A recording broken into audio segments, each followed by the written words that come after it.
नमस्कार दोस्तों, धर्म ज्ञान चैनल पर आपका हार्दिक स्वागत है। गणगौर पर्व की आप सभी को हार्दिक शुभकामनाएं। आज इस वीडियो में हम गणगौर से जुड़ी पौराणिक व्रत कथा के बारे में जानेंगे। शुरू करते हैं। एक बार भगवान शंकर तथा पार्वती जी नारद जी के साथ भ्रमण को निकले। चलते चलते वे चैत्र शुक्ल तृतीया के दिन एक गांव में पहुंच गए। उनके आगमन का समाचार सुनकर गांव की श्रेष्ठ कुलीन स्त्रियां उनके स्वागत के लिए स्वादिष्ट भोजन बनाने लगी। भोजन बनाते बनाते उन्हें काफ़ी विलंब हो गया, किंतु साधारण कुल की स्त्रियां श्रेष्ठ कुल की स्त्रियों से पहले ही थालियों में हल्दी तथा अक्षत लेकर पूजन हेतु पहुंच गई। पार्वती जी ने उनके पूजा भाव को स्वीकार करके सारा सुहाग रस उन पर छिड़क दिया। वे अटल सुहाग प्राप्ति का वरदान पाकर लौटी। तत्पश्चात उच्च कुल की स्त्रियां अनेक प्रकार के पकवान लेकर गौरी जी और शंकर जी की पूजा करने पहुंची। सोने चांदी से निर्मित उनकी थालियों में विभिन्न प्रकार के पदार्थ थे।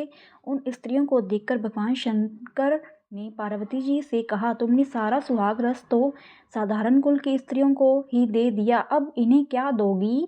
पार्वती जी ने उत्तर दिया, प्राणनाथ, आप इसकी चिंता मत कीजिए। उन स्त्रियों को मैंने केवल ऊपरी पदार्थों से बना रस दिया है, इसलिए उनका रस धोती में रहेगा, परंतु इन उच्च कुल की स्त्रियों को अपनी उंगली चीरकर अपने रक्त की सुहाग रस दूंगी। यह सुहाग रस जिसके भाग्य में पड़ेगा वह तन मन से मुझ जैसी सौभाग्यवती हो जाएंगी। जब स्त्रियों ने पूजन समाप्त कर दिया तब पार्वती जी ने अपनी उंगली चीरकर उन पर छिड़क दी। जिस पर जैसा छींटा पड़ा उसने वैसा ही सुहाग पा लिया। तत्पश्चात भगवान शिव की आज्ञा से पार्वती जी ने नदी पर स्नान किया और बालू की शिव मूर्ति बनाकर पूजन करने लगी। पूजन के बाद बालू के पकवान बनाकर शिव जी को भोग लगाया। प्रदक्षिणा करके नदी तट की मिट्टी से माथे पर तिलक लगाकर 2 कण बालू का भोग लगाया। इतना सब करते करते पार्वती को काफ़ी समय लग गया। काफ़ी देर बाद जब वे लौटकर आई तो महादेव जी ने उनसे देर से आने का कारण पूछा।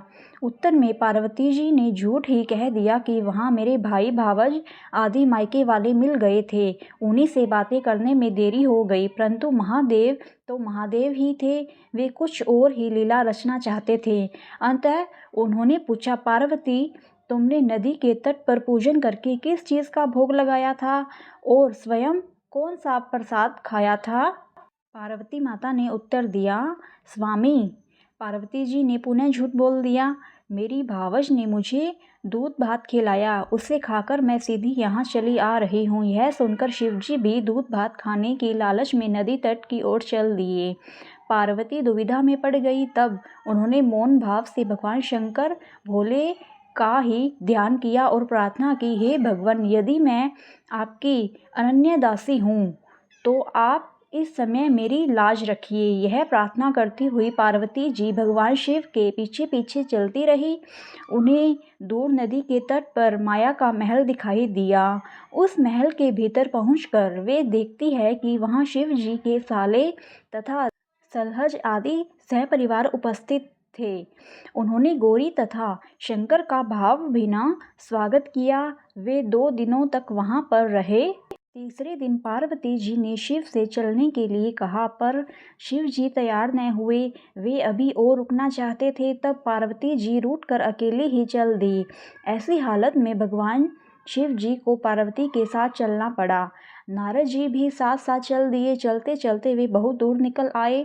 उस समय भगवान सूर्य अपने धाम को पधार रहे थे। अचानक भगवान शंकर पार्वती जी से बोले, मैं तुम्हारे मायके में अपनी माला भूल आया हूँ।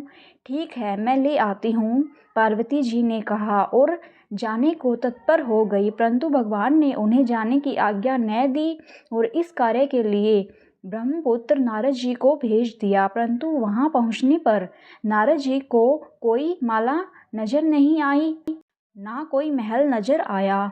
वहां तो दूर तक जंगल ही जंगल था जिसमें हिंसक पशु विचर रहे थे। नारद जी वहां भटकने लगे और सोचने लगे कि कहीं वे किसी गलत स्थान पर तो नहीं आ गए हैं। मगर सहसा ही बिजली चमकी और नारद जी को शिव जी की माला एक पेड़ पर टंगी हुई दिखाई दी। नारद जी ने माला उतार ली और शिव जी के पास पहुंचकर वहां का हाल बताया। शिव जी ने हंसकर कहा, नारद, यह सब पार्वती की ही लीला है। इस पर पार्वती बोली, मैं किस योग्य हूँ? तब नारद जी ने सिर झुकाकर कहा, माता, आप पवित्रताओं में श्रेष्ठ हैं। आप सौभाग्यवती, समाज में आदि शक्ति है। यह सब आपकी प्रतिवत्ता का ही प्रभाव है। संसार की स्त्रियां आपके नाम स्मरण मात्र से ही अटल सौभाग्य प्राप्त कर सकती है और समस्त सिद्धियों को बना तथा मिटा सकती है। तब आपके लिए यह कर्म कौन सी बड़ी बात है? महामाये, गोपनीय पूजन अधिक शक्तिशाली तथा सार्थक होता है। आपकी भावना तथा चमत्कारपूर्ण शक्ति को देखकर मुझे बहुत ही प्रसन्नता हुई है। मैं आशीर्वाद रूप से कहता हूँ कि जो स्त्रियाँ इसी तरह गुप्त रूप से पति का पूजन करके मंगल कामना करेगी, उन्हें महादेव जी की कृपा से दीर्घायु वाले पति का संसर्ग मिलेगा। तो दोस्तों, हमारी कथा यहीं पर समाप्त होती है। कैसी लगी आपको गणगौर की ऐतिहासिक कथा? अगर आपको वीडियो पसंद आई है तो मेरी वीडियो को लाइक एंड शेयर करें और मेरे चैनल को सब्सक्राइब करें। धन्यवाद दोस्तों।